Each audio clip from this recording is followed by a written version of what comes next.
Bueno, muy buenas tardes a todos. Bienvenidos a esta segunda sesión de nuestro ciclo de charlas del Instituto Chileno de Derecho Administrativo. Dejo con ustedes a don Gonzalo Cerey, moderador de esta oportunidad. Él es prosecretario de nuestro instituto, es además abogado de la Contraloría General de la República, a cargo de la jefatura de la Unidad de Infraestructura y Regulación de la Primera Contraloría Regional Metropolitana. Así que, Gonzalo, por favor, quedas a cargo. Muchas gracias, Constanza. Muy buenas tardes. Me sumo también a los saludos de bienvenida de nuestra secretaria del Instituto y a nombre del Instituto Chileno de Derecho Administrativo les doy la cordial bienvenida a esta segunda jornada del ciclo de charlas sobre el derecho administrativo en pandemia, donde conversaremos hoy sobre la protección de datos personales en pandemia. Para efectos de organizarnos, las reglas de este conversatorio van a ser las siguientes. Quienes nos siguen en Zoom, por favor, les pido encarecidamente apagar los micrófonos. Se recuerda que este conversatorio se estructurará en base a que cada ponente tendrá 12 minutos para desarrollar el tema, las que serán sucesivas, al término de las cuales se abrirá una ronda de preguntas.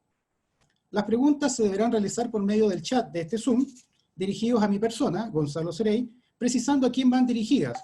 Se van escribiendo se desarrollan las distintas exposiciones y al término de las 3 exposiciones, en mi calidad de moderador se les presentaré a los expositores. Para quienes nos siguen en Facebook, también nos pueden manifestar sus preguntas a través de dicha plataforma. Pues bien, sin mayores preámbulos, comencemos con la primera de las exposiciones. El primer expositor será don Emilio Oñate. Él es abogado de la Universidad Central de Chile, magíster en Gerencia y Políticas Públicas de la Universidad Adolfo Ibáñez, magíster en Derecho Administrativo de la Pontificia Universidad Católica de Valparaíso y cuenta con un postítulo en Derecho y Política Contemporánea de la Universidad de Lleida, España. Ha sido secretario regional ministerial de Transporte y Telecomunicaciones de la región de Valparaíso y secretario ejecutivo de la Comisión Nacional de Seguridad de Tránsito. Integró además la mesa técnica que propuso la reforma constitucional al capítulo 15 sobre el itinerario del actual proceso constituyente. Actualmente es director de nuestro instituto y decano de la Facultad de Derecho y Humanidades de la Universidad Central, donde imparte docencia como profesor de Derecho Administrativo y en distintos programas de posgrado de esa misma casa de estudios. Profesor Emilio Oñate, disponga usted de sus 12 minutos. Muchas gracias. Buenas tardes a todos. Por supuesto, saludar a los profesores que nos acompañan, que me acompañan en el panel y a todos los asistentes. A ver, yo quiero hablarles y les voy a comentar sobre la autoridad de control en materia de protección de datos personales, ¿no? Y lo primero que yo diría hay que decir para abordar esta materia dice relación con que, como sabemos, ¿no? La protección de datos personales se constituye como un derecho fundamental en el sistema chileno de manera bastante reciente a través de la ley 21.096 del año 2018, de junio del 2018, a través de una modificación al numeral cuarto del artículo 19 de la Constitución, se incorpora como garantía constitucional la protección de datos personales. O sea, hasta antes de esta modificación no había un reconocimiento explícito de la protección de datos personales como derecho fundamental en el sistema chileno. Esta protección de datos personales, asociada también a lo que se denomina la libertad informática, surge asociada a otros derechos, ¿no? Como es el derecho a la intimidad, a la privacidad o a a la vida privada, pero va adquiriendo una fisonomía, ¿no? Una estructura propia. Y por eso es que hoy día, más que hablar de protección de datos personales o incluso de libertad informática, hablamos de autodeterminación informativa, ¿no? Esa autodeterminación informativa implica que el titular de los datos tiene una doble faz. Por supuesto, una faz negativa para evitar que sus datos personales se utilicen, ¿no? O se mal utilicen sin su consentimiento. Pero además, y esto es lo relevante, ¿no? Tiene la posibilidad de disponer libremente de sus datos personales, ¿no? Y por eso es que este es un derecho que ha ido adquiriendo fisonomía, ¿no? Configuración propia. Ahora, como todo derecho fundamental, la protección de datos personales requiere mecanismos de tutela. Y bueno, hay diversos mecanismos de tutela, como sabemos, procedimientos, ¿no? El reconocimiento también, o el establecimiento de garantías constitucionales es uno. Pero uno muy importante en materia de protección de datos personales dice relación con el establecimiento de una autoridad de control. De eso da cuenta también la experiencia comparada, y tal vez ese sea el mayor déficit que tiene la legislación chilena en materia de protección de datos personales, que como sabemos está contenida, ¿no?, en la ley 19.628, que es del año 1999, que además es una ley que en realidad tiene como un título que puede resultar un poco engañoso, ¿no?, porque habla de la privacidad más que de la protección de datos personales, y eso tiene que ver en parte con la historia del establecimiento de esta ley, que surge más bien como un mecanismo de protección a la intimidad, pero que en la tramitación legislativa se desecha aquello y se focaliza en la protección de datos personales sin cambiar su denominación de origen. Ahora, mucho antes de que la protección de datos personales en el sistema chileno estuviese reconocida como un derecho fundamental, existían distintos organismos, ¿no?, instancias internacionales que así lo reconocían. Tal vez el más célebre es el Convenio 108 de Europa, ¿no?, que reconoce el derecho o la protección de datos personales como un derecho fundamental, y lo propio hace posteriormente la Directiva 9546 del Consejo de Europa, que regula la protección de datos personales a nivel europeo y que es actualizada, ¿no?, por lo que conocemos como el Reglamento Europeo de Protección de Datos, ¿no?, la norma del año 2016, la 679, que además refuerza la importancia de la autoridad de control.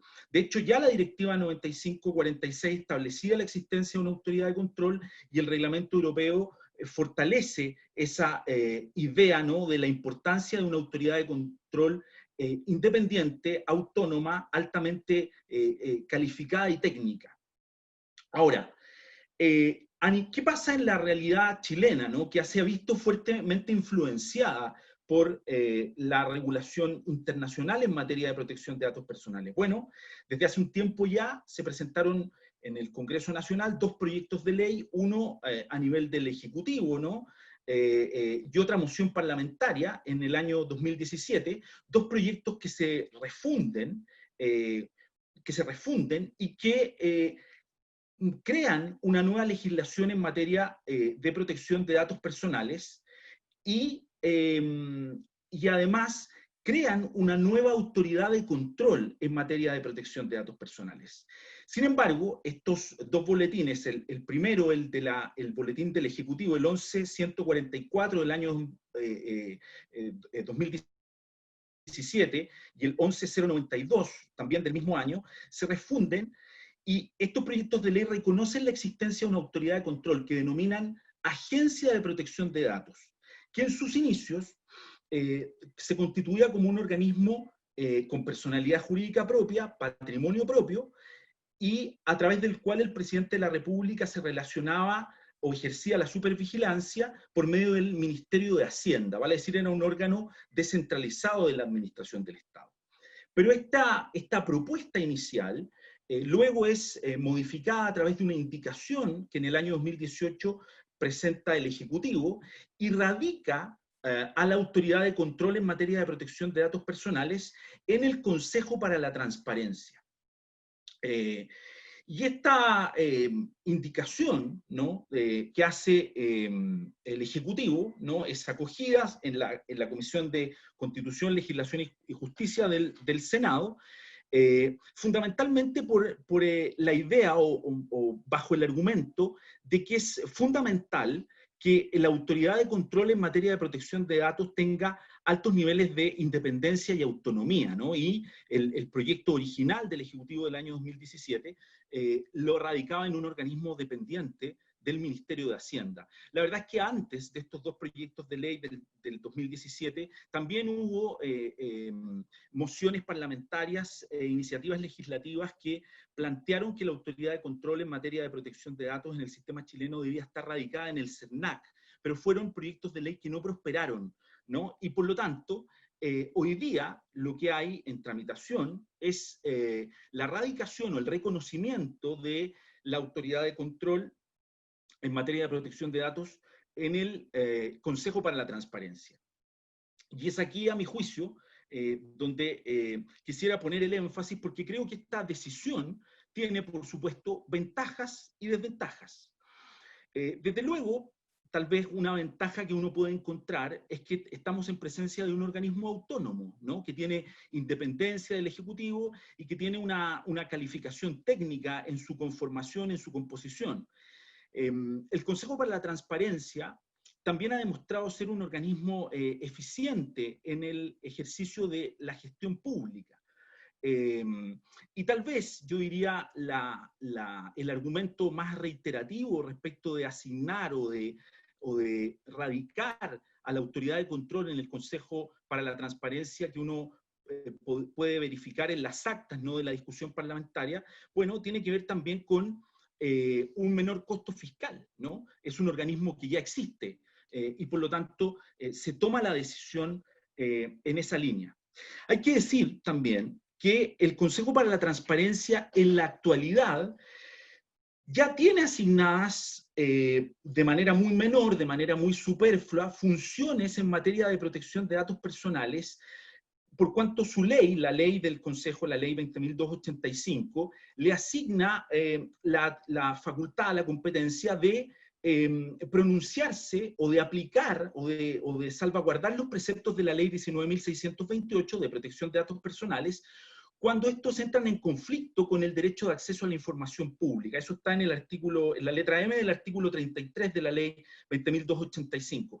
Pero ha sido un ejercicio o una función muy residual la que en esta materia ha ejercido el Consejo para la Transparencia, y esto es corroborable si uno revisa la jurisprudencia del Consejo, que del orden de 1/3 de la jurisprudencia del Consejo y tal vez un poco menos, se vincula o se relaciona con la protección de datos personales. Ahora, yo creo que tiene desventajas la asignación del Consejo como una autoridad de control. ¿Y qué desventajas creo yo que tiene? Bueno, la primera es que el Consejo surge en el contexto, en el marco de la reforma constitucional del año 2005, que incorpora un nuevo artículo 8º, ¿no?, donde eleva a rango constitucional el principio de transparencia, de publicidad de los actos de los órganos del Estado. Y eso deriva en la dictación de la ley 20.285, que es la ley de acceso a la información pública, ¿no?, que crea el Consejo. O sea, estamos hablando de un organismo estamos hablando de un organismo en que su razón de ser, su objetivo, es la promoción y la regulación del derecho de acceso a la información pública, y así lo ha desarrollado por más de una década. Me parece a mí que la asignación ahora de la protección de datos personales desnaturaliza el funcionamiento que tiene el Consejo. Y además, se produce un problema de ponderación, porque efectivamente la protección de datos personales persigue un objetivo diametralmente distinto que el que persigue el derecho de acceso a la información pública. Por consiguiente, esta nueva función o esta nueva facultad que se le asigna al Consejo va a requerir una modificación en su estructura organizacional, en su funcionamiento, en la misión y visión que tiene el Consejo. Y la verdad es que si uno revisa en la experiencia comparada, son por lejos mayoritarios los órganos de control que asumen lo que se denomina un sistema único versus el sistema mixto, vale decir, el sistema único, órganos de control o autoridades de control que solo se abocan de manera especializada y exclusiva a la protección de datos personales. Y son muy pocos los órganos en la experiencia comparada que abordan o que tienen el sistema mixto, protección de datos personales y acceso a la información pública. Fíjense, solo para dar algunos datos, en la Unión Europea, de los 28 países que conforman la Unión Europea, 22 países adhieren al sistema mixto, vale decir, promueven y regulan el acceso a la información pública y la protección de datos personales. ¿Qué países son? Alemania, Reino Unido, Hungría, Eslovenia, Estonia y Malta, en la Unión Europea. A nivel de países de la OCDE, ¿no? De la OCDE, en el contexto de los países americanos, descontando Estados Unidos y Chile, que no cuentan con autoridades de control en materia de protección de datos. Descontando esos países, a nivel americano, abordan la protección de datos con sistema único, Canadá y Colombia. Colombia recientemente incorporado a la OCDE, ¿no? Y por lo tanto solo México, a nivel de países de la OCDE, asume un sistema mixto, vale decir un sistema que regula tanto la protección de datos personales como el acceso a la información pública. A nivel latinoamericano, el tema es más parejo, ya que Argentina, Perú y Uruguay tienen sistemas mixtos en donde las agencias u órganos de control regulan y promueven el derecho de acceso a la información pública y la protección de datos personales, y sistema único tiene, bueno, ya lo dije, Colombia y también Costa Rica. Ahora, un elemento, y con esto termino, entiendo que estoy en el tiempo, Gonzalo, ¿no? Un elemento que a mí me parece bien importante es que en la experiencia comparada también uno hace una revisión de los órganos, autoridades de control en materia de protección de datos personales que adhieren al sistema mixto. En la mayoría de los casos, por no decir en casi todos, tal vez una excepción en esto importante para nosotros pueda ser México, pero la mayoría de los países que regulan la protección de datos personales y el acceso a la información pública a través de sus órganos o agencias de control, lo hizo primero promoviendo la protección de datos personales por el nivel de especialización, ¿no? Y autonomía que se requiere en la materia. Y luego se le ha adicionado la promoción y regulación del acceso a la información pública. Algo inversamente opuesto a lo que se está promoviendo en la legislación chilena. De hecho, tal vez un ícono en materias de autoridades de control en protección de datos personales, que es la Agencia Española de Protección de Datos Personales, bueno, solo se dedica a la regulación de esta materia, ¿no? Sin abordar la promoción o la regulación del acceso a la información pública.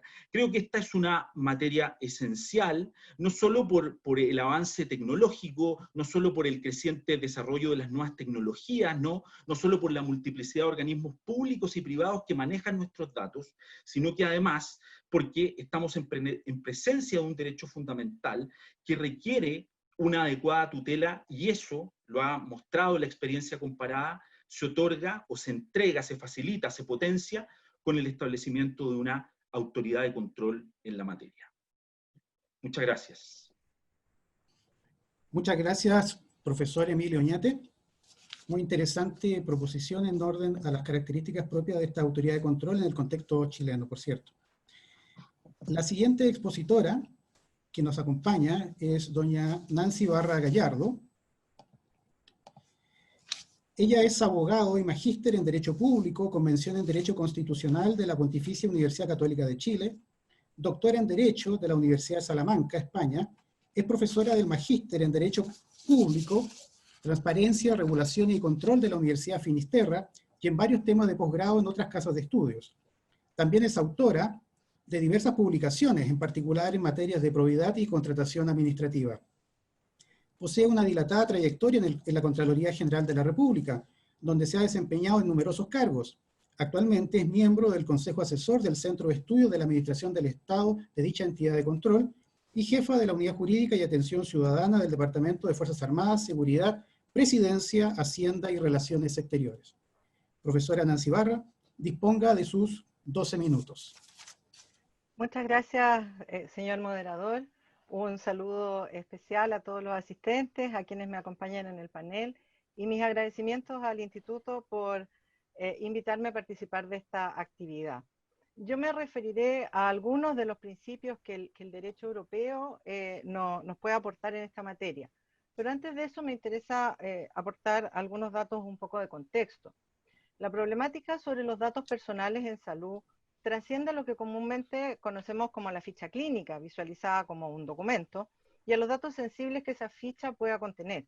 Hay distintas categorías en las que los datos sensibles de salud pueden verse afectados. Por un lado, los datos clínicos, que usualmente se encuentran en poder de los prestadores de salud, sean públicos o privados, y que hoy son especialmente relevantes en lo que dice relación con el monitoreo y seguimiento a distancia de pacientes mediante telemedicina o incluso con fines preventivos. Están también los datos relacionados con la actividad de prestación de los servicios sanitarios y en concreto con la gestión de la actuación sanitaria de carácter logístico, costes, distribución, gerencia, etc. La interconexión automatizada de información en este caso puede redundar en una mayor eficiencia en el gasto público y también en el gasto privado, contribuir a detectar posibles fraudes en la contratación de los servicios, así como también optimizar mecanismos de transferencia de recursos asociados, por ejemplo, al domicilio del beneficiario, como es el denominado per cápita a nivel de la salud municipal. También nos encontramos con datos de carácter farmacéutico y vinculados a la investigación, que son de fundamental interés tanto para la industria como para los centros académicos, y en ellos no deja de estar involucrado también un interés público en época de pandemia e incluso en condiciones de normalidad. Las técnicas de Big Data, en este caso, pueden resultar de mucha utilidad a la hora de valorar y comparar la eficacia de tratamientos y servicios desde la perspectiva de la ejecución de tareas de investigación, en cuyo caso la identificación de los usuarios puede no resultar imprescindible en la medida que se pretende identificar tendencias o llevar a cabo valoraciones de carácter general o focalizar esfuerzos investigativos. Por último, tenemos un cuarto grupo de datos que son aquellos relativos al comportamiento de los pacientes, no necesariamente relacionados en forma directa con las prestaciones de salud, como, por ejemplo, la movilidad en los episodios de cuarentena.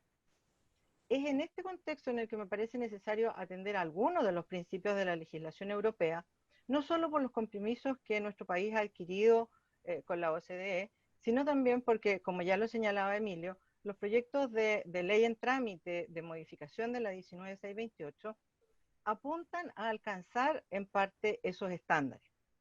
Tal como Emilio también señalaba, el desarrollo a nivel europeo comenzó en el año 81 con el convenio 108, sin perjuicio de que ya en los años 70 los distintos países europeos tenían alguna legislación de carácter nacional.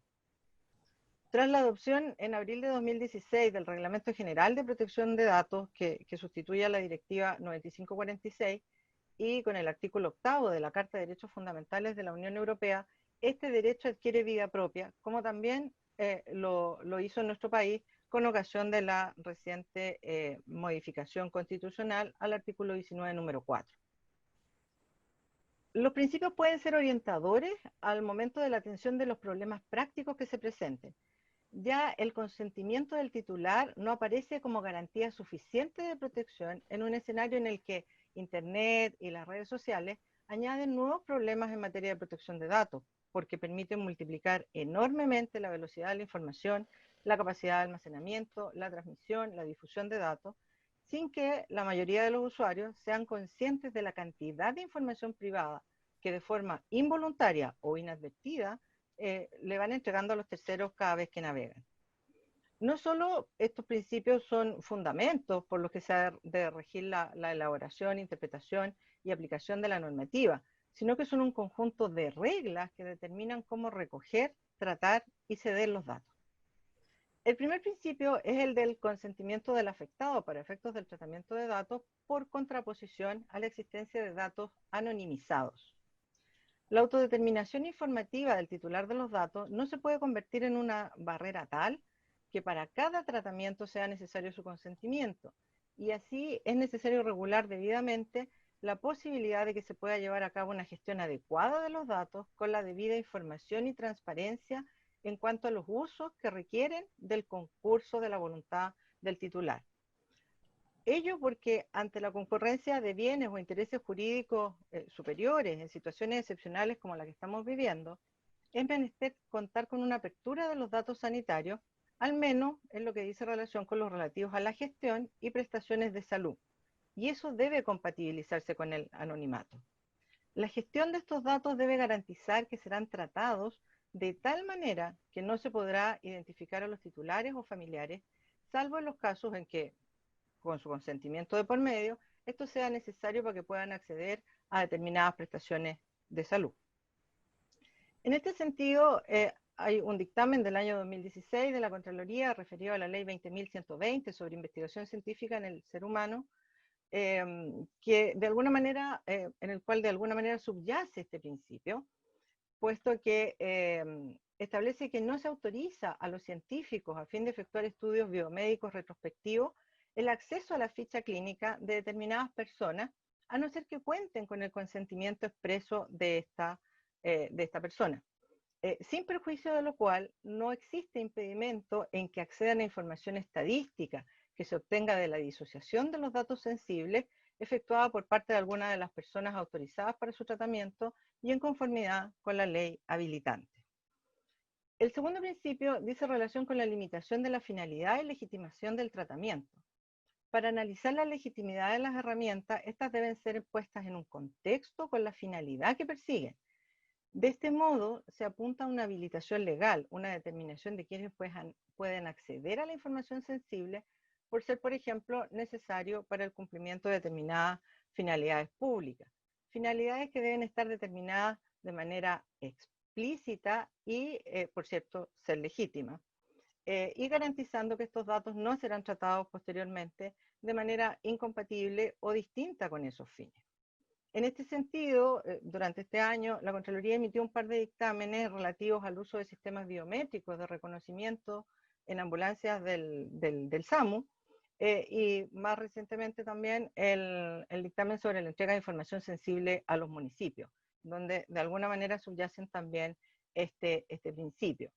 Este principio ya ha tenido una cierta consagración en nuestro ordenamiento, aunque de manera muy acotada, con la ley 20.575 respecto del tratamiento de datos personales de carácter económico, financiero, bancario o comercial.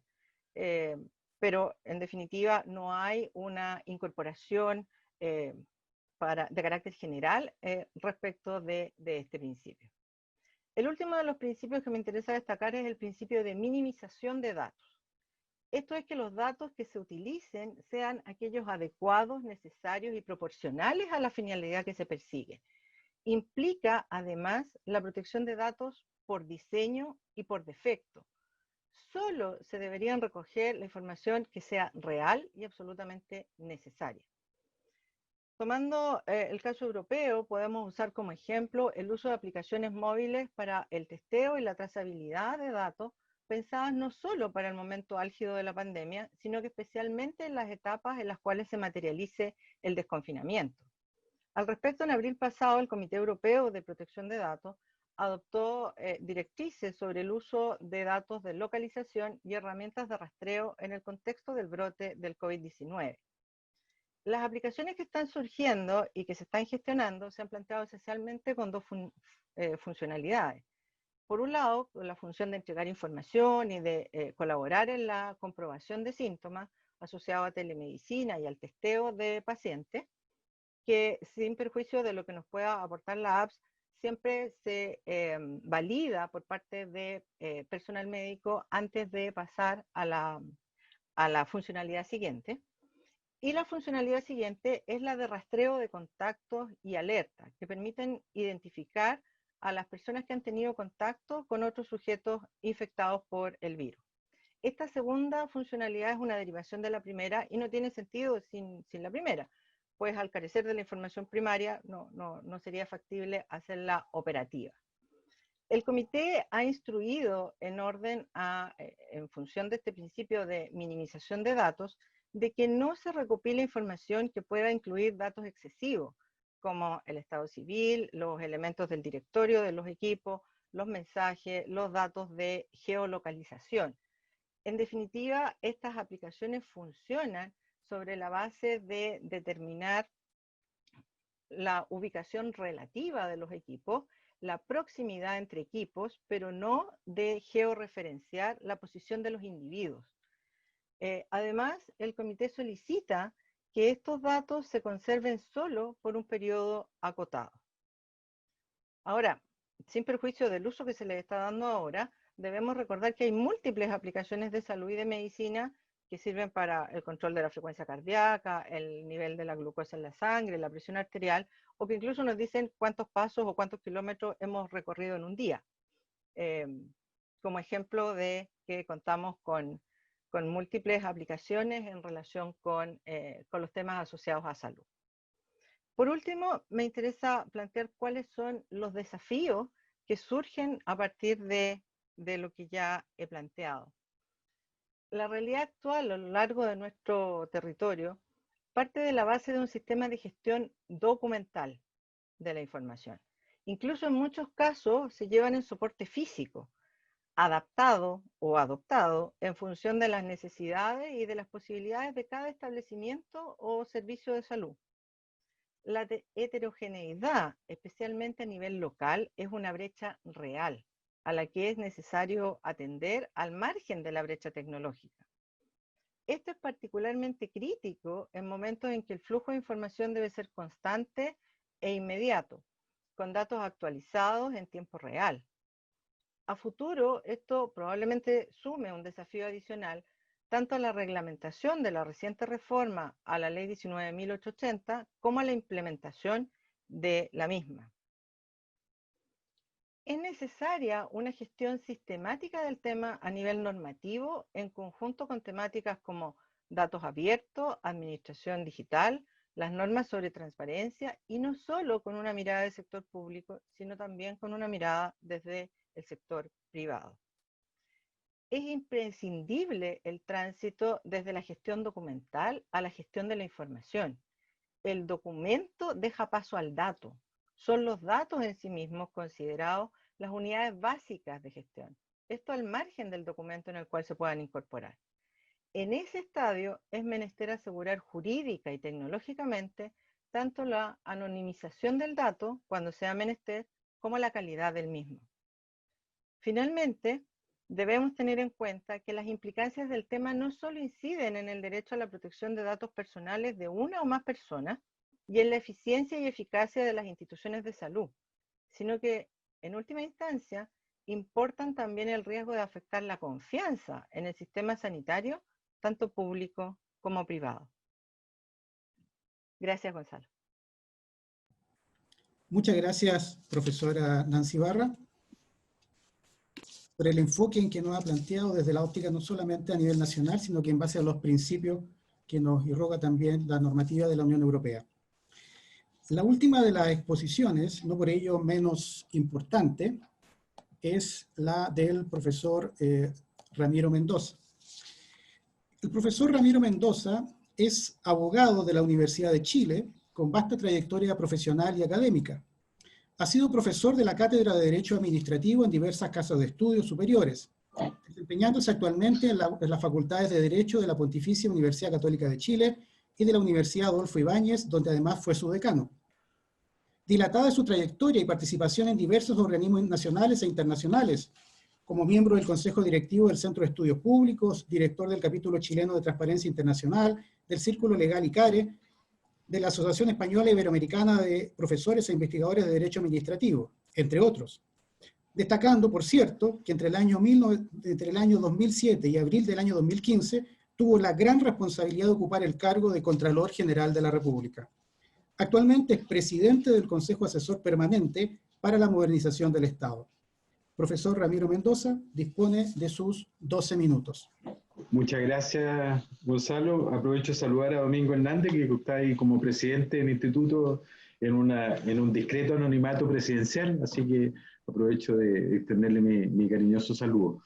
Y a todos los televideo escuchas, digamos. Esa es como una mezcla medio rara la que hay hoy día, digamos. Oye, yo estoy realmente muy agradecido de tener la oportunidad de escuchar tanto a Emilio como a Nancy, porque creo que el derecho administrativo tiene que ponerse de pie y afrontar el desafío de lo que significan los tiempos que vienen, ya sea por la incorporación de los principios, ya sea por la experiencia europea, ya sea por la experiencia comparada. Me pareció interesantísima la exposición de Emilio desde el punto de vista de la definición de cuál debiese ser la naturaleza del órgano de control para este tipo de desafíos, digamos. Y creo que es una discusión que está pendiente. Hoy día, efectivamente, como dice Emilio, la transferencia a una entidad que va a tener una duplicidad de funciones que en el fondo son incompatibles entre sí, está siendo definida esencialmente por el costo presupuestal, digamos. Y parece ser que el asunto es un poquito más complejo que ese. Por el otro lado, la sólida intervención de Nancy, ajustándose estrictamente a la convocatoria, datos y pandemia, la encontré espectacular, digamos, así que estoy muy agradecido de la oportunidad de escucharla. Yo voy a hacer una navegación un poco más general. Yo hice una PPT que tiene varias láminas que son muy breves, digamos, así que, y la agenda de esta exposición tiene estos tres elementos: un contexto general, el posicionamiento de Chile y los problemas que de una u otra manera ya fueron abordados, digamos, así que va a ser una parte bastante más simple. ¿Cuál sería el contexto general? Algunas reflexiones iniciales sobre Chile, tecnologías de la información, datos. Yo creo que Nancy hizo ahí un énfasis en la parte final de su exposición que es clave. Esta cuestión no se trata solamente de un derecho, sino que se trata de un contenido, que son los datos, y se trata de un desafío, que es la calidad de los datos. Hoy día vamos a ver enseguida por qué es tan relevante estos los datos, porque en realidad los datos son el petróleo de la economía moderna. Es decir, si nosotros logramos entender los datos, logramos sacar los datos, datos personales, datos institucionales, datos estadísticos, hay países en Europa que ya decidieron no hacer nunca más censos, digamos, porque en realidad tienen tal nivel de desafío de buena calidad de datos que el censo no aporta nada, digamos. Nosotros seguimos con esta artesanía, digamos, cada cierto número de años, haciendo censos más abreviados, menos abreviados, ¿cierto? Con feriados, sin feriados, pero ya hay países que ya no hacen censos. ¿En qué estamos? Esa es la pregunta. Esta es una lámina que a mí me gusta porque es bien descriptiva, no tiene nada que ver con el derecho, pero tiene que ver con la acumulación de la información y de los datos, es decir, con lo que significa el desarrollo de la transformación en la historia de la humanidad. Y si uno lo mira desde el invento del papel hasta el nacimiento del WWW, ¿cierto? En 1993, particularmente, la humanidad creció a un nivel, digamos, bien continuo desde el punto de vista del crecimiento de la información. Es decir, no se generó ni mucha información cuando surgió el teléfono, ni cuando se creó la imprenta, ni cuando aparecieron los computadores en el año 1950. Sin embargo, el 2016, después del World Wide, digamos, del WWW, se empieza a producir una explosión de datos. Y esa explosión de datos está bien reflejada acá, desde el punto de vista de lo que significa la medida del dato. Es decir, desde el 2009 al 2020, yo voy a haber crecido desde menos de 10.000 exabytes a 40.000. Y un exabyte, para que ustedes tengan una idea, es 10 elevado a 18 bytes, y un megabyte es 10 elevado a 6 bytes, lo que es 1 millón de bytes, significa que en un exabyte hay 1 millón de millones de megabytes. O sea, es una cifra pero enorme. O sea, todos los días hay cifras y cifras de información donde está creciendo el conocimiento de la humanidad. Es decir, cada vez que nosotros intercambiamos información, bajamos información, aportamos información, el conocimiento crece. Y claro, el problema que estamos teniendo hoy día es a quién creerle. ¿Ah? Y esto se las pongo acá porque en realidad, si ustedes han visto los desafíos que tuvo el ministro Mañalich, el desafío que tiene el ministro París y el desafío al que convoca, ¿cierto?, esta atención de espacio público desde el punto de vista de qué datos se están usando para los efectos de tomar medidas, tal como decía Nancy, medidas que es en relación con la ampliación de las cuarentenas, la reducción de las cuarentenas, seguimos con confinamiento, no seguimos. En general, desde el Consejo para la Transparencia, que le dice al gobierno que entregue la cifra correcta de fallecidos, ¿cuántos son los fallecidos? Vamos a poner los fallecidos del registro civil, vamos a poner los fallecidos que tienen alguna indicación en el certificado de función, vamos a poner los fallecidos que informan el Departamento de Estadística del Ministerio de Salud, muertos de diferencia entre el DEIS y la cifra. ¿Cuál es la cifra real? Si el problema que tenemos en realidad es un problema de calidad de los datos, de calidad de los datos. Y hay un fenómeno que en realidad respecto al cual Chile está bien cerca, y fíjense que esto es una buena noticia, que hay 3 documentos que este año surgieron de la OECD sobre capacidades digitales, digamos, del gobierno en Chile para diseñar una entrega mejor de información y de servicios. Un trabajo que hizo la OECD sobre el gobierno digital en Chile y la identidad digital, que es una cuestión que se viene, es una cuestión clave. Si ustedes han seguido la ley de procedimiento administrativo, lo clave en la ley de procedimiento administrativo hoy día es cómo resguardo la identidad digital para los efectos de poder construir esta relación entre funcionario, expediente digital, ciudadano, persona natural, grupo de personas naturales, personas jurídicas. Así que hay mucha información, mucho diseño.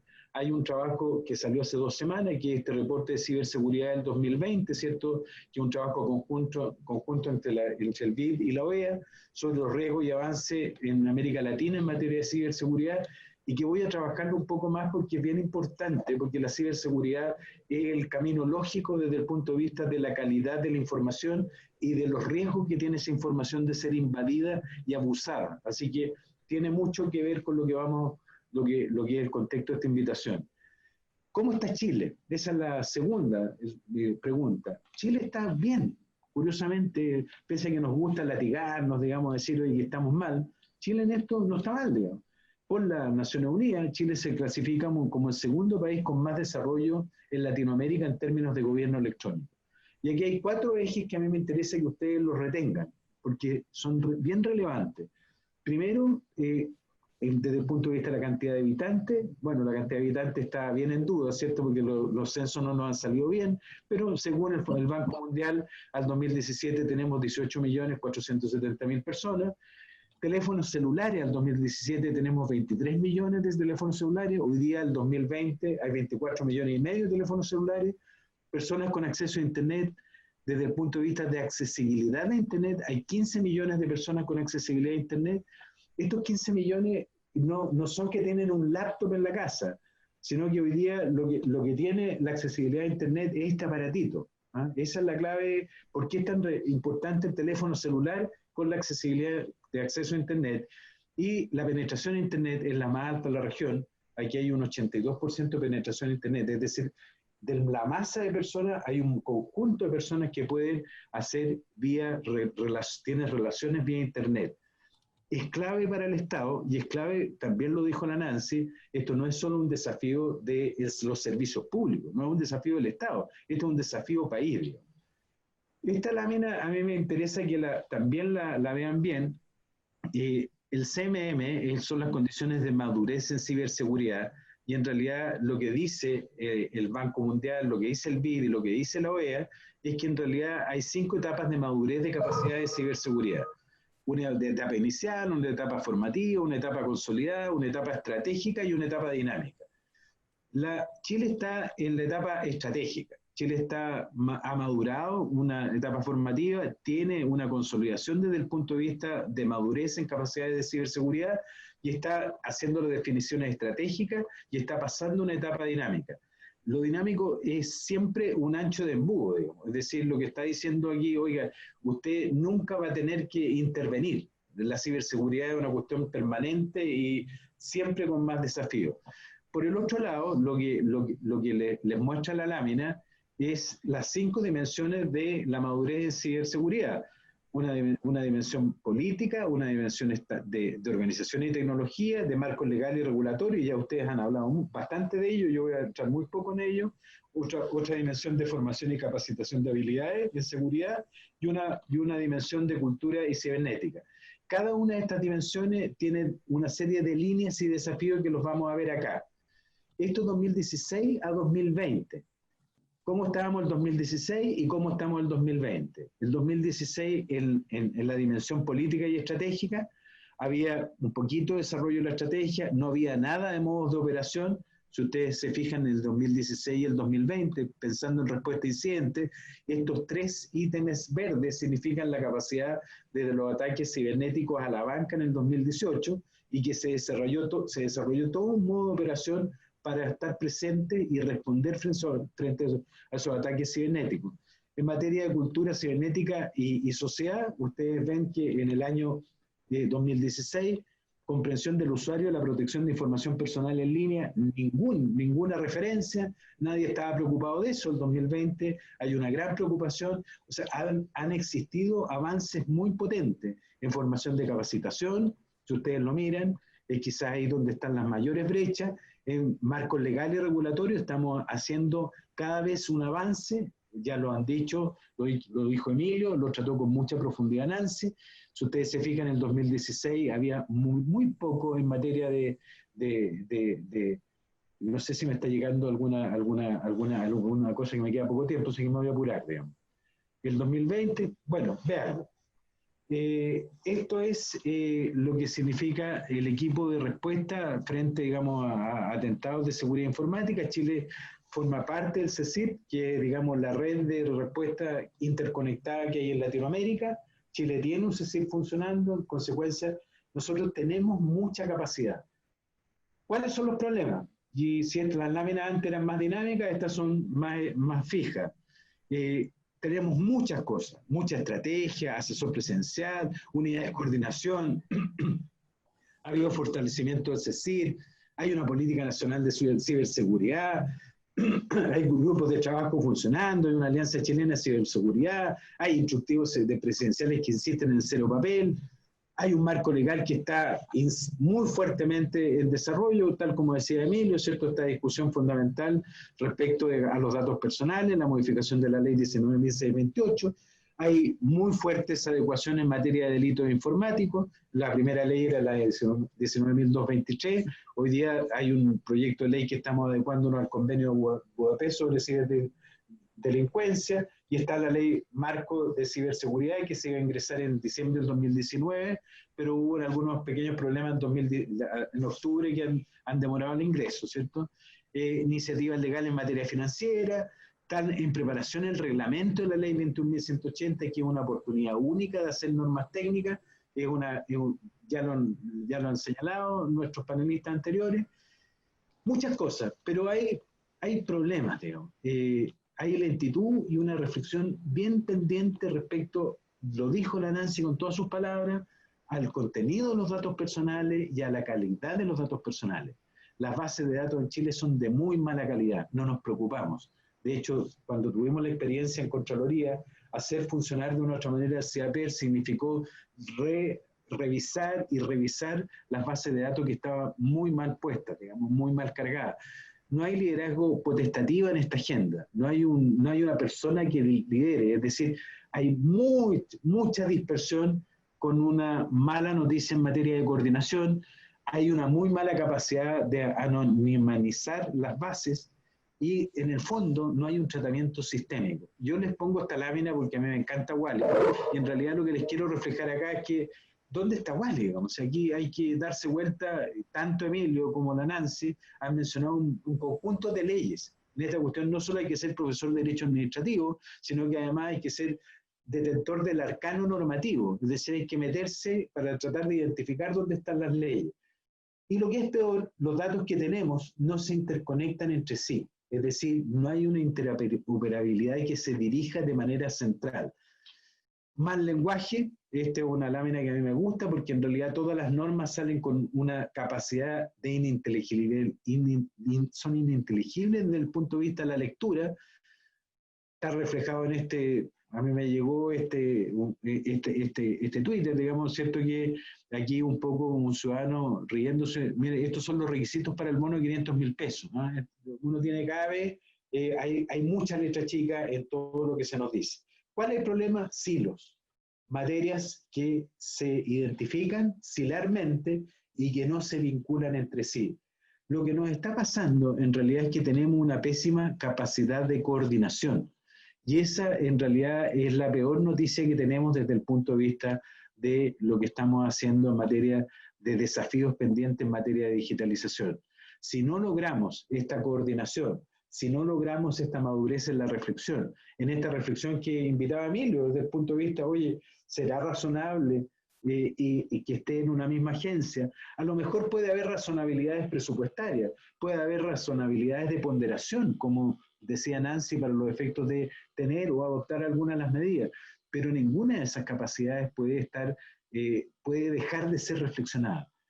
A lo mejor hay buenas razones para tener una sola agencia, pero claramente habría que tener una formación respecto a los conflictos de intereses dentro de esa agencia, porque evidentemente son dos focos y ejes que son contradictorios entre sí, y en realidad, en la forma más tensional, pueden ser antagónicos entre sí, ni siquiera contradictorios, pueden ser antagónicos entre sí.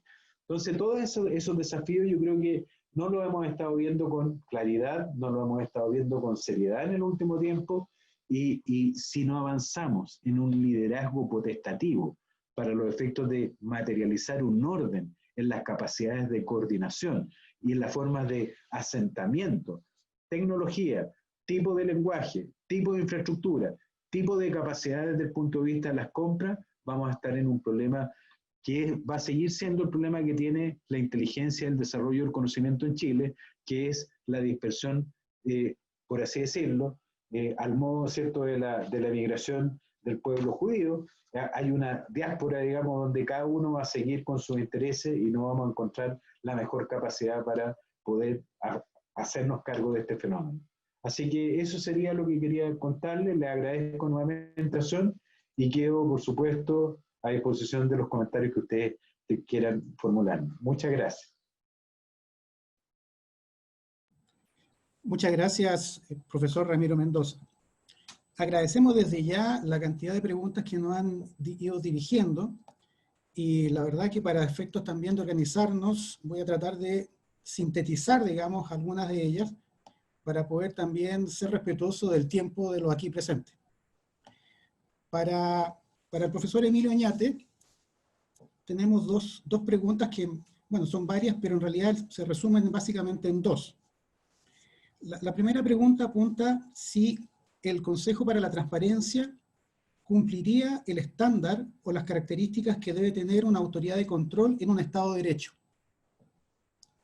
Y si efectivamente, ¿cuáles deberían ser los principios orientadores para regular la relación entre la protección de los datos personales y el derecho de acceso a la información, en el marco del derecho nacional a la luz del artículo 5º, inciso 2 de la Constitución?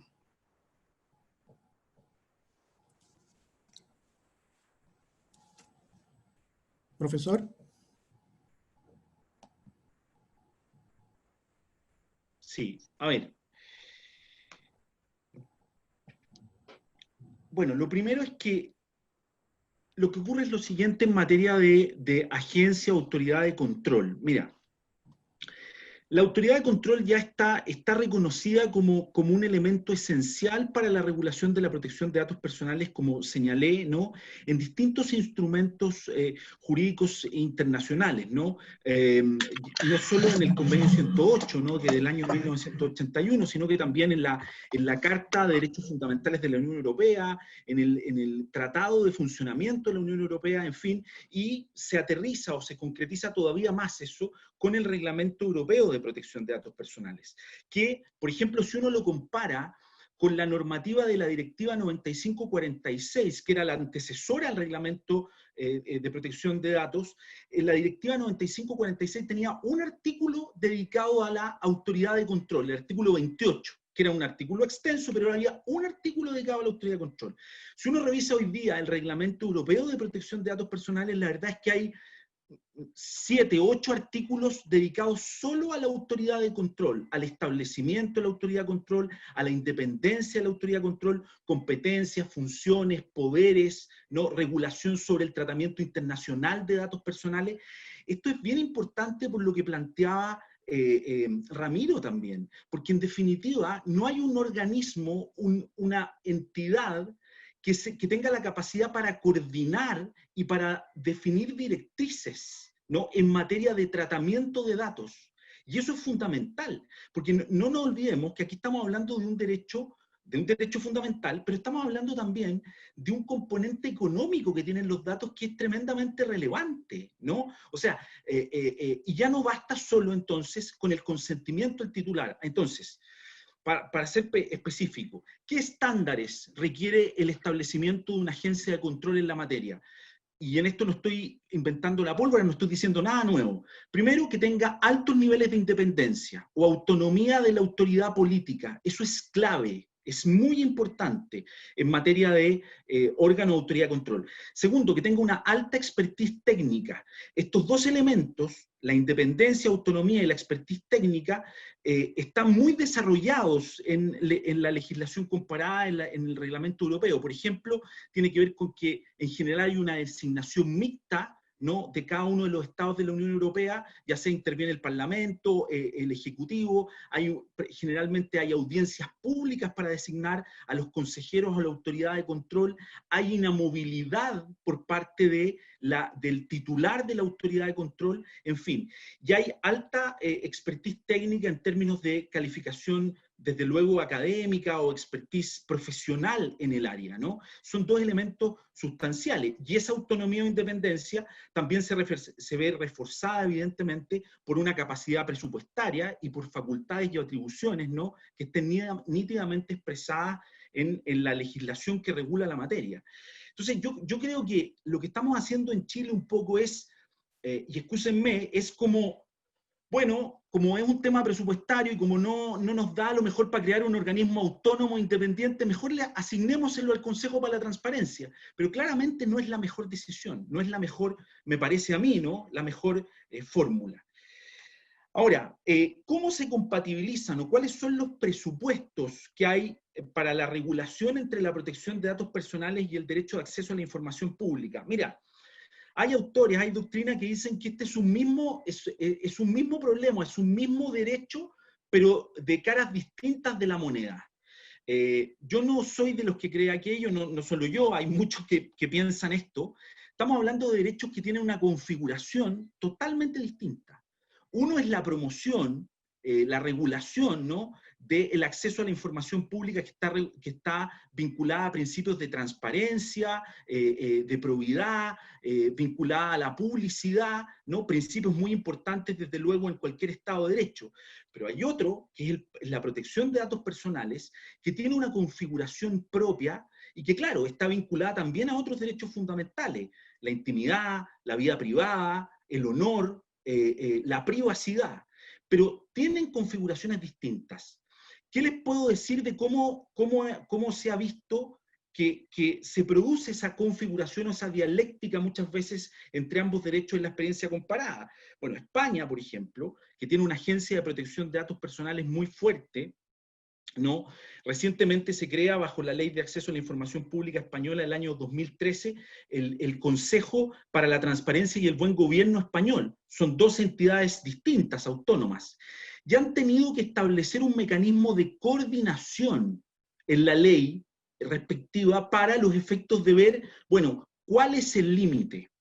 Lamentablemente, en el sistema chileno, nosotros no tenemos una regulación que establezca adecuadamente ese mecanismo de coordinación.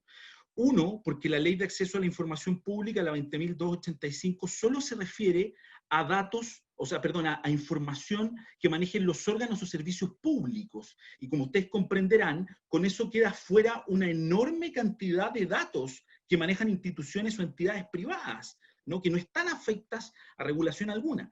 Y por otro lado, la ley 19.628, la ley de privacidad, ¿no?, de protección de datos personales, tiene un ámbito de regulación absolutamente acotado porque tiene el habeas data, que es un recurso, que es una acción que prácticamente no ha tenido viabilidad, no ha tenido utilización, ¿no?, y tiene serios problemas en términos de los plazos, el procedimiento, su interposición. Entonces, para decirlo en claro, es fundamental establecer vía legislativa un mecanismo de regulación que limite el ejercicio de ambos derechos, como dice la experiencia comparada, protección de datos y acceso a la información pública. Muchas gracias, profesor Emilio Oñate. Se agradece desde ya la gran cantidad de preguntas y la verdad que es imposible poder darle respuesta a cada una de ellas, pero se agradece, por cierto, la participación que están teniendo la gente aquí, tanto en Facebook como en nuestro sistema de Zoom. Para la profesora Nancy Barra, tratando de sintetizar las preguntas que se están planteando. A ver, por una parte, se pregunta si la normativa de la Unión Europea es un estándar aspirable para que nuestras instituciones puedan dar real protección de los datos personales. Lo anterior, de conformidad a nuestra propia realidad, la chilena. Y algo más concreto, desde el punto de vista de la real situación que ocurre hoy día con los enfermos del COVID. Las municipalidades tienen conocimiento de las personas que están enfermos, saben los nombres, saben la dirección. ¿No con ello se estaría de alguna manera vulnerando el resguardo de los datos personales? Tratando un poco de sintetizar, digamos, las preguntas que se están planteando en esa perspectiva. Profesora Nancy Barra. Sí, gracias por las preguntas. A ver, yo creo que siempre hay que tratar de nivelar hacia arriba. Y aquí el estándar más alto que nosotros tenemos es precisamente el estándar de la Unión Europea.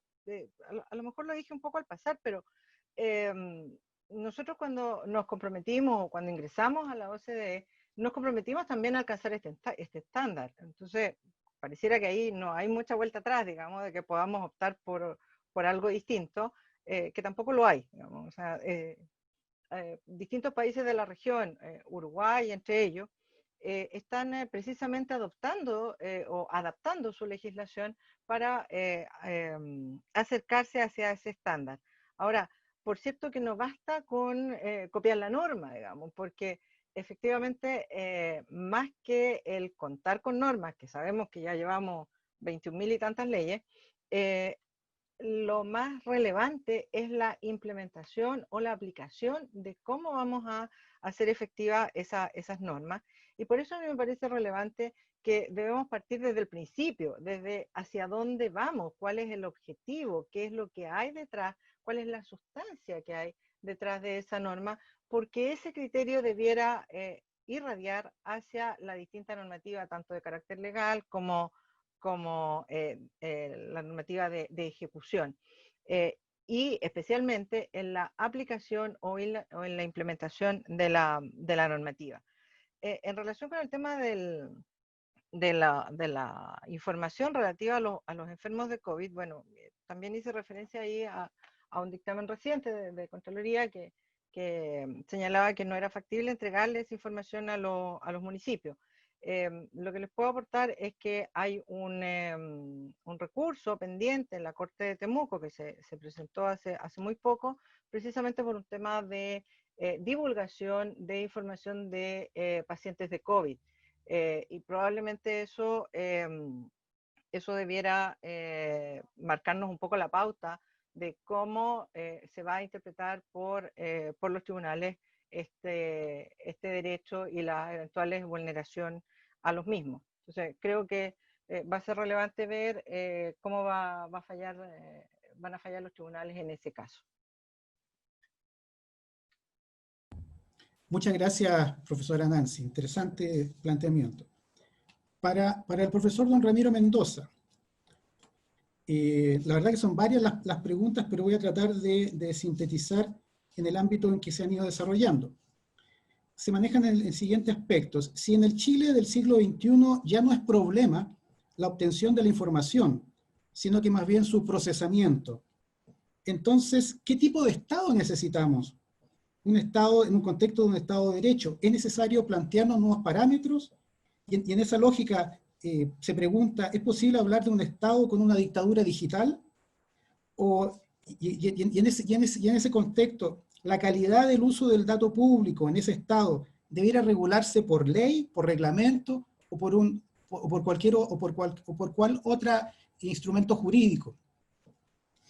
En ese contexto se plantean las dudas, don Ramiro.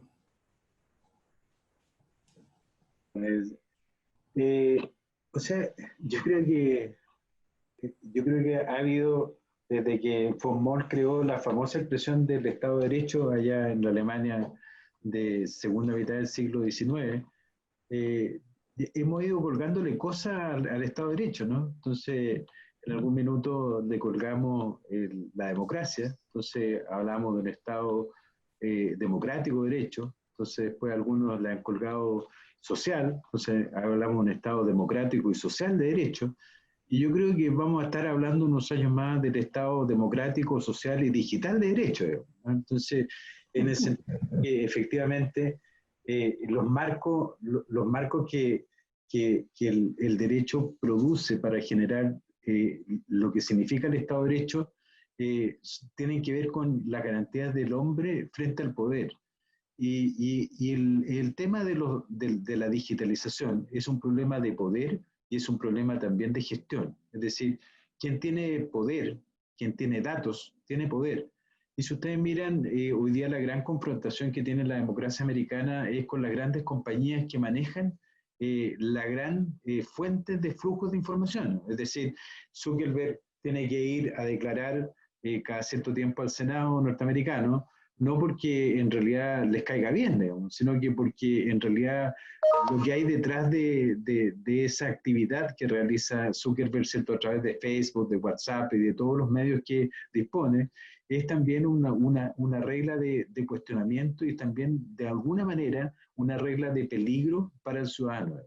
Entonces, yo creo que no es ilógico pensar de que a lo mejor el día de mañana, cuando se dice, oye, queremos un Estado sin papel, sí, eso significa que vamos a estar también trasladando las posiciones de poder de ese funcionario a unas reglas de poder que son distintas, digamos, que son distintas desde el punto de vista de quién las articula, de quién las decide, y por eso es que es tan menester y tan urgente establecer, tal como les decía, una regla de situación potestativa en orden a quién coordina, quién tiene las relaciones de poder frente a esa información y quién tiene las decisiones del entrecruce, digamos, de esa decisión. Por eso que la forma de defenderse que tienen los servicios es restándose a la interoperabilidad y que es la forma de empobrecerse desde el punto de vista de la dinamicidad y de la riqueza que tienen los datos. Datos que no se interconectan son datos perdidos desde el punto de vista de la información. Entonces, ese desequilibrio hay que reajustarlo, hay que hacer ajustes que son bien claves, digamos. Ahora, y esos ajustes en alguna medida tienen mucho que ver con la segunda expresión de la pregunta, es decir, ¿cuál es la fuente desde el punto de vista de que va a incidir tanto en la regla de coordinación, tanto en la regla de la atribución y tanto en la regla de la decisión para los efectos de que esta cuestión tenga una lógica de sistema? Y por eso que yo en la presentación también hablé de que aquí nosotros tenemos que, cuando hablamos de sistema, no es que yo hable de sistema informático, estoy hablando de un sistema jurídico que dice relación con el dato, la accesibilidad al dato, el órgano con competencia, el órgano que coordina, el órgano que resuelve el conflicto, todo eso es sistémico. Pero nosotros cada vez que construimos algo, lo construimos sobre la base de una ley sectorial, que tiende a replicar la solución de un sector, pero que no necesariamente cataliza, digamos, desde el punto de vista maravilloso que tienen los datos, una mejora para el ciudadano en su condición y en su calidad de vida. Es decir, al ciudadano lo que le ponemos es una dificultad, acceso, una complicación, y no le ponemos una solución. Por eso que yo les hice tanto hincapié en la ley de tramitación digital que está en ciernes, digamos, desde el punto de vista de su vigencia y desde el punto de vista de su reglamento, porque son la clave de una nueva relación con el Estado. Si hacemos mal ese trabajo, vamos a seguir con otro pero más, digamos. O sea, si todo el derecho de acceso de los ciudadanos, la ley de procedimiento administrativo hace ya tantos años, le dijimos al ciudadano que si los datos estaban en posesión de la administración, no se lo íbamos a requerir de nuevo. Pero cada vez que uno presenta una solicitud, piden los mismos datos que ya tienen, digamos. Entonces, tenemos como una trampa en el cumplimiento de la norma. Nos encanta la norma.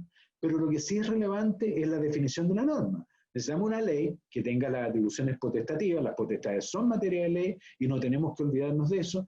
Necesitamos buenos reglamentos, pero también aquí va a haber la cabida al amparo de la voz reglamentaria, ¿cierto?, a unas normas inferiores, pero que de una u otra manera tienen que aprovechar o estructurar esa regla de la dinamicidad que yo les hablaba cuando veíamos los diferentes estadios del embudo, que son las normas técnicas, porque las normas técnicas no se pueden capturar por la ley.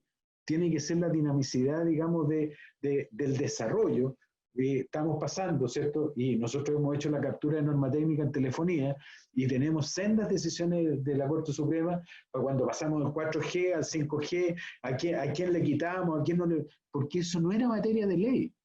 Porque en realidad la modernidad desde el punto de vista de las estructuras de los vehículos no son materia de ley. El uso de los vehículos, la contingencia de los derechos frente a ese vehículo son materias de ley. Y desde luego, la calidad de las potestades que se ejercen para quien conduce el vehículo son materias de ley. Pero no todo es materia de ley. Entonces, por eso es que a mí me preocupa muchísimo que a veces nos enredamos, digamos, en definiciones tan minuciosas desde el punto de vista de la legislación, que al final terminamos poniendo de verdad un verdadero tapón a la posibilidad de desarrollo y crecimiento tecnológico. Esa sería mi respuesta. ¿No se quedaron enojados? Sí, no. Muy completa su exposición, don Ramiro.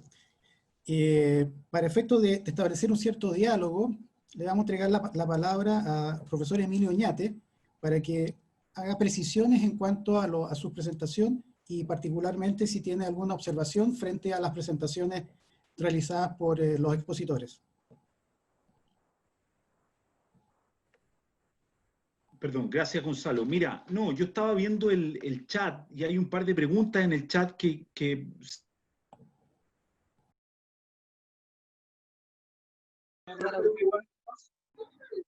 Pero no se escucha. Está en silencio, Emilio. Perdón, ¿ahí sí? ¿Ahí sí? Ya, sorry.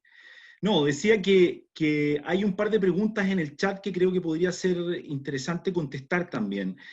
Hay alguien que pregunta, ¿qué se entiende por datos sensibles? Si la etnia es un dato sensible. No, dice que trabaja en la CONADI y nadie me ha podido responder esta pregunta. ¿Sería sensible? Pues el contestar si una persona pertenece o no a una comunidad, afirmaría desde ya que pertenece al pueblo originario correspondiente a la misma. Bueno, la ley 19.628, la ley sobre protección a la vida privada y protección de datos personales, en el artículo 2, creo que es, define una serie de conceptos, ¿no? Y precisamente dato sensible engloba la etnia, ¿no? La raza que tenga una persona, y por lo tanto sí es un dato sensible. Después hay otra pregunta que dice, bueno, esta dice para el profesor Emilio Oñate, ¿qué opina de la reciente declaración de inaplicabilidad por inconstitucionalidad del artículo 5 de la ley 20.285 respecto de la solicitud de información de las notas explicativas de las AFP? ¿Se desconoce el principio de publicidad establecido por el artículo 8 de la Constitución? A ver, yo desconozco el caso específico, pero sí decir lo siguiente. El ámbito de aplicación de la ley 20.285, de la Ley de Acceso a la Información Pública, es para los órganos de la administración del Estado. A esos órganos se les aplica la ley 20.285. Por lo tanto, si hubo un requerimiento para que una entidad privada, como una administradora de fondos de pensiones, se le hicieran aplicables la ley de acceso a la información pública, la 20.285, bueno, es probable que se haya declarado la inaplicabilidad de ese artículo porque no estamos en presencia de un órgano o una entidad pública. Sin embargo, es importante decir que, hay aquí jurisprudencia de la Corte de Apelaciones, ¿no? Y del propio Consejo para la Transparencia, es importante decir que hay organismos privados en que por la materia que abordan o tratan, sí se le han hecho aplicables las disposiciones de la Ley de Acceso a la Información Pública. Aquí están diciendo que este requerimiento fue hecho por la Superintendencia de Pensiones. Miren, ¿por qué? ¿Qué casos, por ejemplo? Las universidades, los procesos de acreditación de las universidades privadas, por ejemplo, hay estudiantes o personas que han requerido información de las universidades privadas para que se les aplique la ley 20.285 de acceso a la información pública. Las universidades han dicho, ¿por qué me van a aplicar esa ley a mí si soy una entidad privada? Que ha dicho la Corte de Apelaciones y que ha dicho el Consejo para la Transparencia. Bueno, porque la educación superior, ¿no? Es un bien público, es una materia que está relacionada con bienes públicos, debe entregar esa información.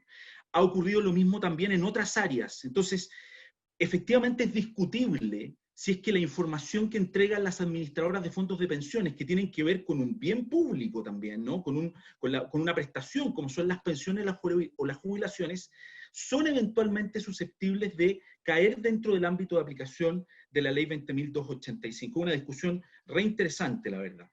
Entiendo que esta es mi última intervención, Gonzalo, ¿no? Entonces quiero cerrar con lo siguiente. Yo quiero decir que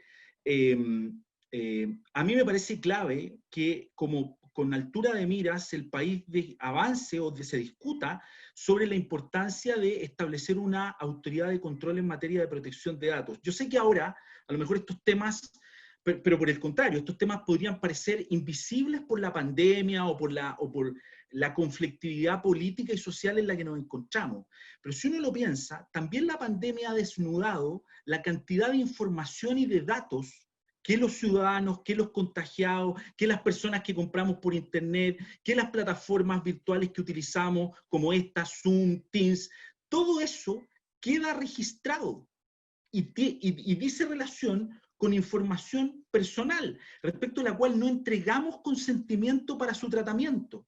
Hoy día no tenemos una autoridad que tenga musculatura, que tenga dientes para hacerse cargo de ese tema y para tutelar adecuadamente los derechos de los ciudadanos, ¿no? De las ciudadanas en esta materia. Yo creo que esta es una discusión que, como decía Ramiro, como planteaba también Nancy, está absolutamente pendiente y ojalá se aborde más allá de consideraciones meramente políticas o presupuestarias, sino que se aborde con altura de mira. Eso, muchas gracias. Muchas gracias, Emilio, por tu aclaraciones y precisiones. Dejamos también sus minutos para poder precisar algunos de los planteamientos que ya se han hecho a la profesora Nancy Barra. Gracias, Gonzalo. Me interesa tomar algo que planteó también Emilio. Emilio dijo, la Agencia Española de Protección de Datos es tremendamente potente. Y en verdad yo creo que eso es una falencia que nosotros hoy tenemos, no solo desde el punto de vista de la autoridad de control, sino que también desde el punto de vista de una entidad que permita impartir directivas como las que usan los españoles, y que de alguna manera permita ir solucionando, ir optimizando, dinamizando la aplicación normativa. Porque como tal como señalaba don Ramiro, no podemos pretender que esté todo regulado por la vía legal. Y porque además este tipo de temáticas evolucionan de una manera tremendamente dinámica, para la cual los sistemas continentales de derecho probablemente no estén suficientemente acostumbrados a ir adaptándose. La situación de emergencia sanitaria ciertamente que ha puesto en tensión la necesidad de contar por parte de la organización administrativa con la mayor cantidad y detalle de información posible para poder llevar a cabo sus tareas de atención de las necesidades públicas de una manera eficiente y eficaz. Pero por el otro lado se encuentra el derecho a la protección de los datos personales.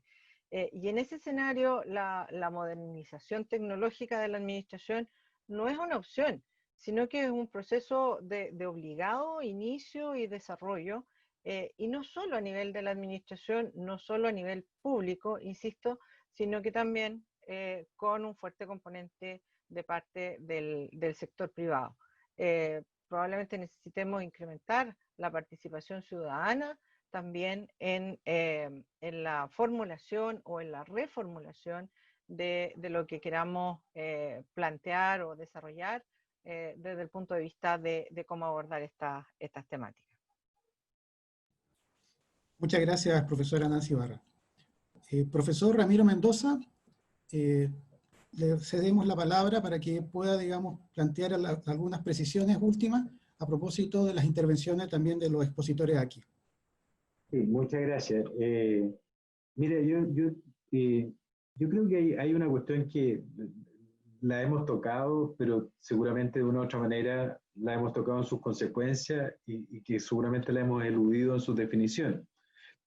Porque el tema de la creación de estos nuevos derechos es bien complejo. Estas cosas, a mí me encanta, digamos, cómo el derecho, comillas, tiene estas tensiones que van generándose ciertos nuevos, pero al final de cuentas, este derecho, comillas, a la imagen, este derecho a la personalidad, porque es un atributo de la personalidad y este es un derecho a la personalidad, de aquellos derechos que conceptualmente establecía en 1855 el Código Civil, que hoy día se van expandiendo, digamos, y se van generando exposiciones diferentes, tiene una contingencia que dice relación con el riesgo. Es decir, las sociedades actuales son diferentes a las sociedades del pasado desde el punto de vista de las tolerancias a riesgo. Desde luego, los riesgos que producía una carretera de caballos en una ciudad es distinto a los riesgos que produce un automóvil que pueda andar, digamos, a una velocidad exorbitante por las vías urbanas de una ciudad. Los riesgos han cambiado. Entonces, y a mí a veces se me produce una sensación de que queremos tener la misma contingencia bucólica, digamos, del siglo XIX, pero con riesgos del presente. Es decir, nos gustaría tener esta misma reserva de identidad, esta misma reserva de cuidado, esta misma minusvaloración de riesgo, pero con las contingencias reales donde yo quiero vivir y estar en una sociedad que tiene más riesgo. Aquí va esta expresión, va que muchas veces los datos personales, yo los quiero volver a ser personales, pero yo he estado consciente y he estado coparticipando para que mis datos no sean estrictamente personales.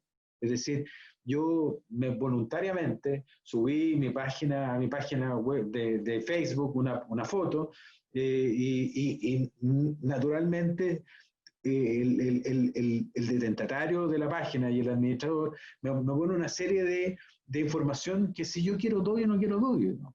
Entonces yo en realidad tengo una o dos informaciones y aparte, digamos, de algunos insultos, no recibo nada más en esa página, digo.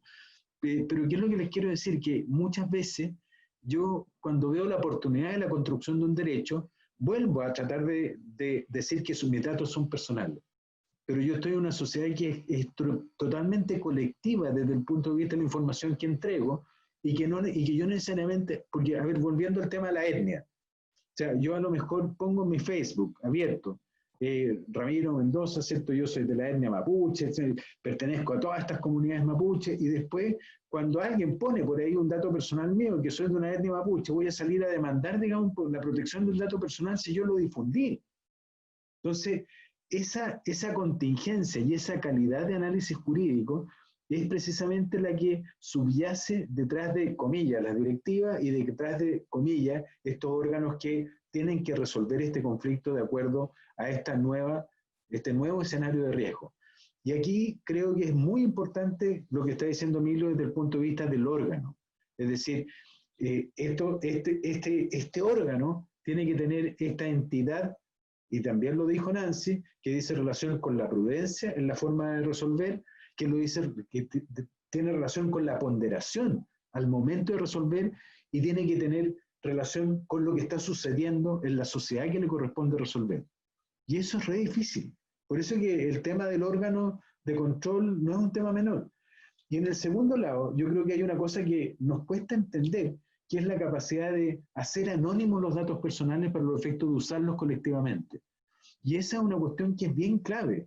O sea, el tema de saber por barrio dónde están los enfermos de COVID es una buena noticia. Es una buena noticia. Lo que tengo que tener presente es cómo construye el anonimato para los efectos de la identificación de la información que yo tengo que desplegar con un dato útil. Esas dificultades, créanme que son de muy difícil solución, pero van a ser de peor solución si no se lo afrontamos con órganos de control de mala calidad, y van a ser de pésima solución si no logramos hacer una coordinación adecuada y decente desde el punto de vista de la detentación de los datos públicos que tienen los organismos del Estado. Y los datos públicos que también tienen las empresas privadas, digamos. O sea, aquí se ha producido una expansión de que los bienes públicos han llevado y han acarreado, ¿cierto?, a ciertas reglas que eran para el Estado, pero que se han identificado con el bien público. Y eso va a seguir pasando. Eso va a seguir pasando con una frecuencia que conviene tenerla presente como un dato de la causa, antes que una especie de exocet, digamos, a una especie de intangibilidad de que no se deben meter en el sector privado.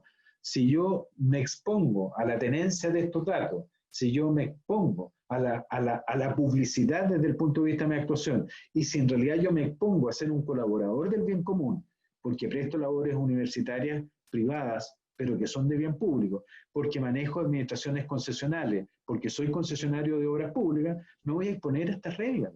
Entonces, tal como efectivamente ha pasado en el mundo. Así que Les agradezco la oportunidad. Yo creo que es un buen momento como para mandarle el Facebook o el archivo, digamos, a la discusión a la Cámara para que por lo menos vuelvan a mirar esto con algunas ganas y ojalá que podamos avanzar en la construcción de un sistema. Si uno mira la última ley de la creación del Ministerio de Ciencia, Innovación, Tecnología, curiosamente la ley se toma varios párrafos para los efectos de definir el sistema. Y yo creo que esa es una cuestión clave en entidades, digamos, que son colectivas desde el punto del trabajo, digamos, del bien común. Es decir, aquí hay un sistema en materia de administración de datos, hay un sistema de definiciones tecnológicas del Estado, y ese sistema tiene que ser tratado como tal, digamos. Si no lo sigo haciendo así, voy a tener malas decisiones de compra pública, voy a tener más brechas desde el punto de vista de la formación y voy a tener más capturas desde el punto de vista del valor del dato. Así que yo creo que esas reflexiones tenemos que avanzar un poquito en ellas, ¿no? Así que muchas gracias a Nancy, a Emilio por lo que he aprendido hoy día, y a Gonzalo y al Instituto Chileno de Derecho Administrativo, que a través de Constanza, que es su secretaria, digamos, hizo todo el esfuerzo de perseguir para que pudiéramos estar acá, digamos. Muchas gracias. Muchas gracias, profesor Ramiro Mendoza, por sus siempre muy interesantes palabras. Me van a tener que disculpar, pero nos hemos excedido un poco, pero de buena manera. Ha sido muy entretenido, digamos, esta jornada. Hemos sacado algunas conclusiones en torno a que la normativa sobre la protección de datos personales hasta el día de hoy resulta abiertamente insuficiente, que la pandemia lo que ha hecho es precisamente, parafraseando al profesor Emilio Oñate, desnudar lo insuficiente que es la normativa, pero que hay que tener mucho cuidado, que la información es poder, por eso se nos presenta un nuevo escenario de mucho riesgo. Agradecemos en este sentido el entusiasmo que han tenido los participantes, las preguntas que se han hecho, y desde ya los dejamos cordialmente invitados para la próxima jornada del próximo día jueves 6 de agosto a las 18:30 horas, en donde desarrollaremos el tema de la responsabilidad del Estado por su actividad durante la pandemia. Desde ya le agradecemos la gentil preferencia que nos han tenido y nos volvemos a encontrar la próxima semana. Muy buenas tardes.